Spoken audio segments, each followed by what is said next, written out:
Hello दोस्तों, कैसे हो सभी लोग। उम्मीद करता हूँ सभी लोग अच्छे होंगे। आजकल एक नया चर्चा का विषय बना हुआ है कि एक पति ने, सफाई कर्मी ने, अपनी पत्नी को पढ़ा लिखा कर पीसीएस का एग्जाम दिलवाया था और उसकी पत्नी जो थी वो पीसीएस बन जाती है।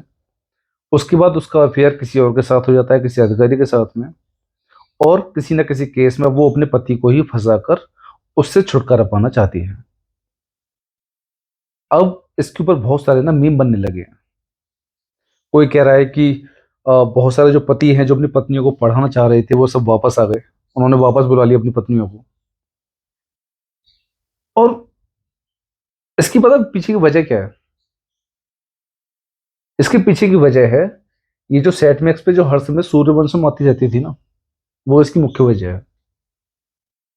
रोज सूर्यवंशम दिखा दिखा के सारे उसको पिक्चर को देखने लगे, सूर्यवंशम को। और जितने भी आदमी थे जो खुद अपना पढ़ लिख कर आगे नहीं कुछ कर पाए, वो सब के सब बनने चले अपने आप को हीरा ठाकुर।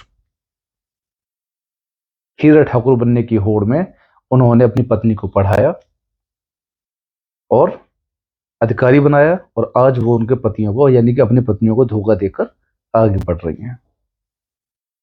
ये तो रही मजाक की बात।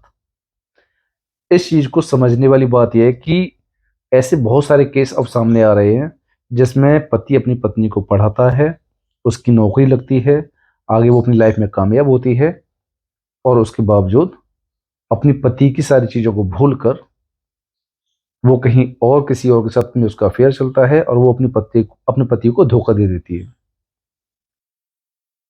अभी एक है कि पति ने बेचारा अपना जो उसकी वाइफ थी उसको पढ़ा लिखा कर पुलिस में भर्ती करवाया, वो सिपाही बन जाती है, और उसके बाद वो अपने पति को तलाक दे देती है।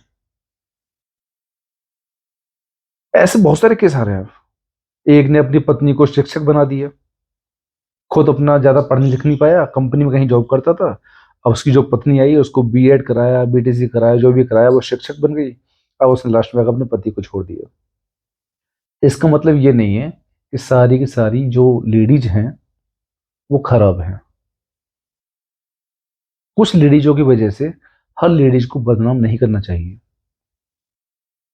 हमको उन लेडीजों को भी देखना चाहिए जिनकी वजह से जो आपका बर्बाद घर था, आज वो एक स्वर्ग बन गया है। हर तरीके की लेडीज हैं, हर तरीके की औरत है इस जमाने में। ऐसे ही हर तरीके का आदमी भी है। ऐसे बहुत सारे आदमी हैं जो कामयाब हो जाते हैं, और जो उनकी पत्नी गांव से आई हैं वो उनको छोड़कर आगे बढ़ जाते हैं। तो हर किसी की कंपेयर सबके साथ में नहीं करनी चाहिए। पांचों उंगलियां बराबर कभी नहीं होती। ये मैं कहानी बता रहा हूं अपने दोस्त के लिए। वो समझ गया होगा, वीडियो देख के समझ जाएगा क्यों मेरे ऊपर सुना रहा है। वो अपनी पत्नी को आगे बढ़ाने के लिए, पढ़ाने के लिए दिल्ली उसने भेज दिया, और भाई साहब ने कल वापस बुला लिया। तो भाई, हर जगह ऐसा नहीं होता। हमारी एक ताई जी थी, और हमारे जो ताऊ जी थे वो पुलिस में थे, लखनऊ में उनकी पोस्टिंग थी। हमारी जो ताई जी आई थी उन्होंने उनको पढ़ाया, ताऊ जी ने ताई जी को पढ़ाया, और पढ़ाने के बाद में वो हरिजन कल्याण विभाग में गजेटेड ऑफिसर बन जाती हैं। रिटायर हो गए, सब कुछ हो गया। अब तो मेरे ताऊ जी भी एक्सपायर हो गए, ताई जी भी एक्सपायर हो गई, लेकिन हमेशा वो साथ रहे। तो सबको हम एक बराबर नहीं आंक सकते, पांचों उंगलियां कभी बराबर नहीं होती हैं। इसलिए विश्वास करना एक दूसरे के ऊपर बहुत ज्यादा जरूरी है। इस मिथ्या को तोड़ो कि भाई उसने धोखा दे दिया तो मेरी वाली भी धोखा देगी। पढ़ो लिखो, आगे मौज करो यार अपनी लाइफ में। ओके, मस्त रहना चाहिए। किसी एक का उदाहरण लेकर सबको बदनाम नहीं करना चाहिए। अपने परिवार के साथ रहो, एक दूसरे पर विश्वास करो, प्यार को आगे बढ़ाओ, माँ बाप का भी सम्मान करो, और अपनी लाइफ में हैप्पी रहो, मस्त रहो। जय हिंद।